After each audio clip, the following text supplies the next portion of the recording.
Bhimavaram DSP Jayasurya వ్యవహారాలపై deputy CM Pawan Kalyan serious అయ్యారు. పశ్చిమ గోదావరి జిల్లా ఎస్పీతో పవన్ కళ్యాణ్ మాట్లాడారు. పేకాట శిబిరాలు పెరిగిపోయాయని, సివిల్ వివాదాల్లో జోక్యం చేసుకుంటున్నారని, కొందరి పక్షం వహిస్తూ కూటమి నేతల పేర్లు వాడుతున్నారని తన దృష్టికి ఫిర్యాదులు వచ్చాయన్నారు.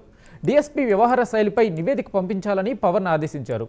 అసాంఘిక వ్యవహారాలకు డీఎస్పీ స్థాయి అధికారి అండగా ఉండటాన్ని తీవ్రంగా పరిగణించాలన్నారు. పోలీసులు సివిల్ వివాదాల్లో తలదూర్చకుండా చూడాలన్నారు. ఈ తరహా వ్యవహారాలను కూటమి ప్రభుత్వం ఉపేక్షించదనే విషయాన్ని సిబ్బందికి తెలియచేయాలని పవన్ కళ్యాణ్ ఆదేశించారు. భీమవరం డీఎస్పీపై వచ్చిన ఆరోపణలను రాష్ట్ర హోంశాఖ మంత్రికి, డీజీపీకి తెలియజేయాలని అధికారులను ఆదేశించారు పవన్ కళ్యాణ్.